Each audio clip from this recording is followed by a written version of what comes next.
Tom and Gary, I'd like to hear about your experiences at the same time. Well, number one, the reason I'm sitting here today is because of the men on my left, the men on my right, the three against the wall over there.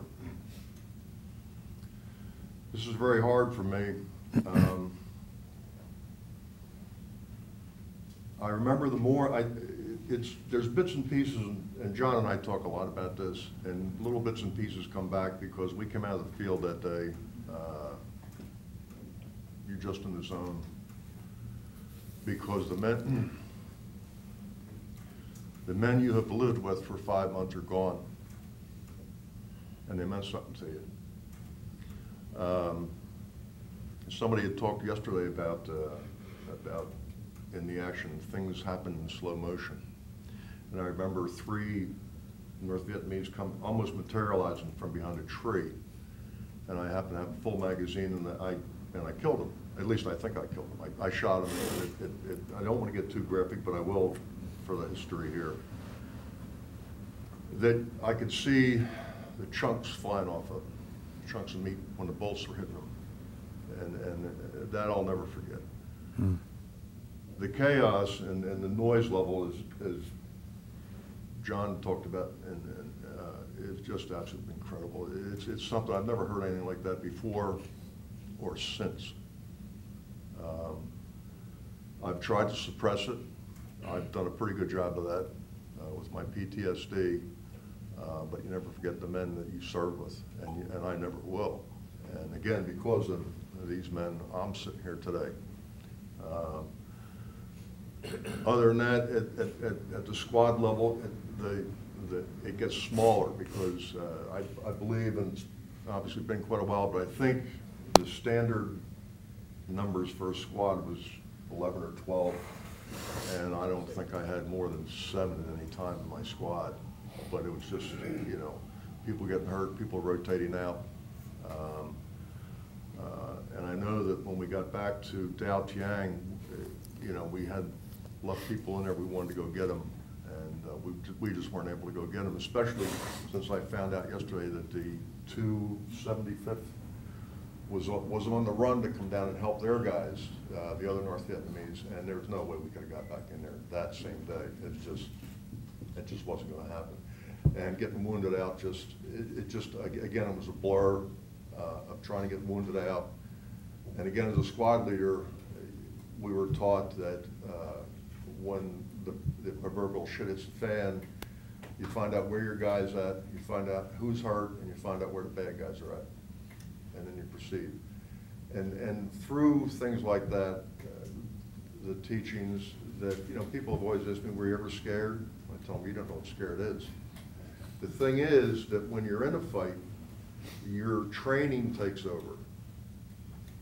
So there's no time to be scared because you have people that you're responsible for, especially in my position. And I was just a sergeant at the time.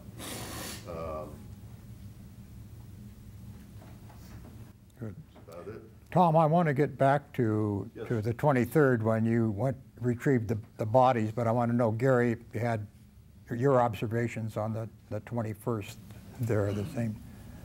Yeah, I wanted to kind of clarify, because we do have some wives and family members here too that don't know a lot about what we're talking about.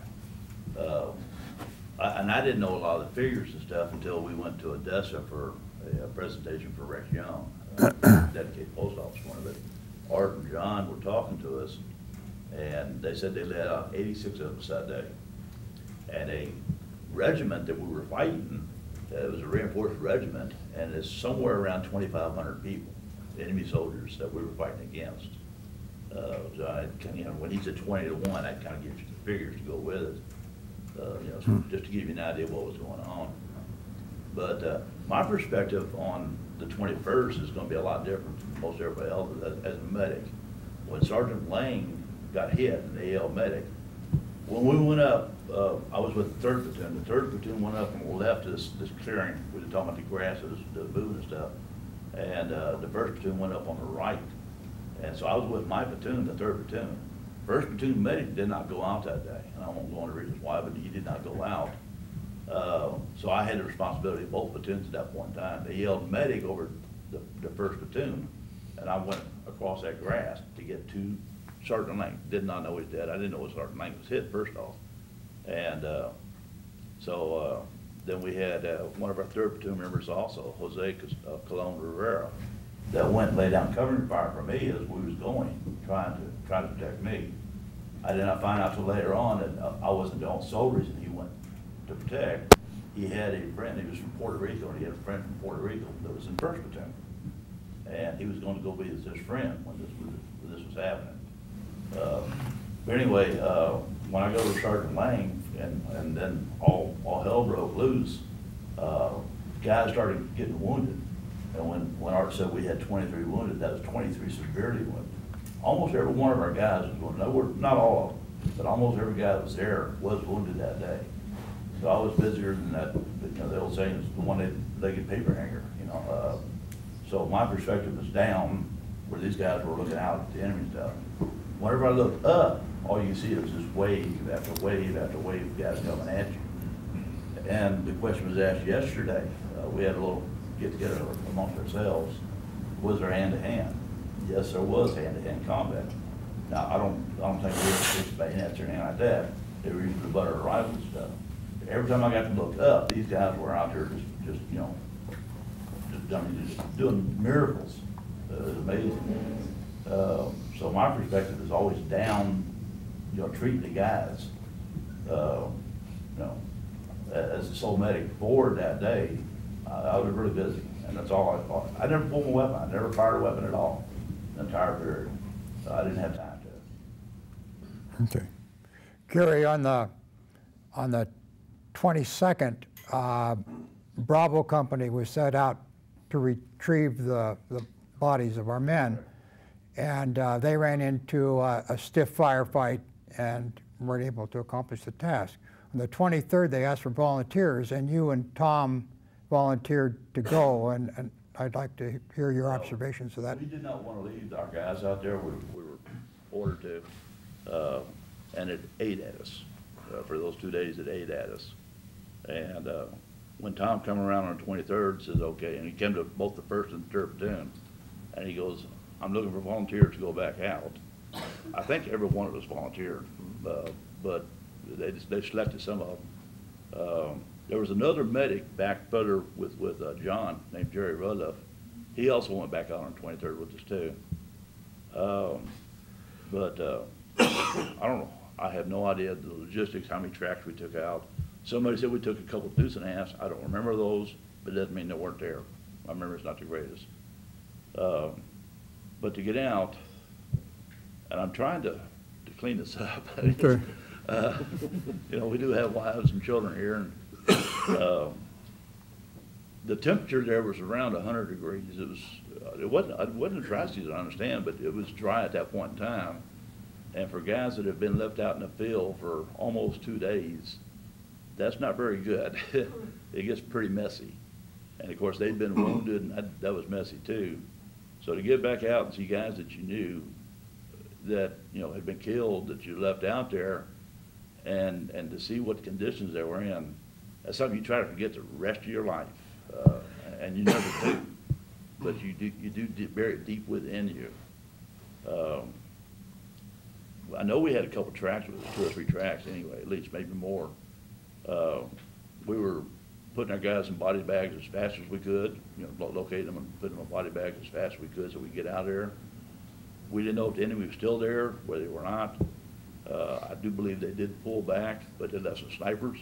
And the reason I know that is one of the snipers was firing at somebody. I don't know if he was firing at me or Tom or whoever it was, and missed, and it hit the track. The bullet splintered and hit me in my leg.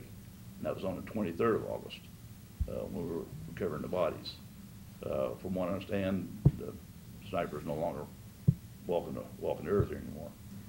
But yeah, to have to put guys, and I didn't know these guys as well. As a medic, and my dad also told me this too, but as a medic, you're trained not to be friendly with the guys because you might be putting these guys in body bags. So I got to know them, but I didn't get friendly with them, right? These guys lived with them day in and day out, and I was always kind of standoffish, yes, I got to know them, I go around and drink beer with them. Their medic would go on R&R, and I'd go take his pace, or, you know, vice versa. And so we got to know everybody, well, pretty much within the battalion, which is different than these guys that live in that little cell, you know, of their own platoon. But still, even then, to have to put guys like that in body bags is just the worst nightmare anybody could ever have. Tom, what do you I would remember? like to add, Yeah. with Gary, when we went back out that day, and I think Gary and Paul and Okay. Abe were out there with us too. We went Yeah. out and retrieved the bodies. It was, it was a beautiful morning.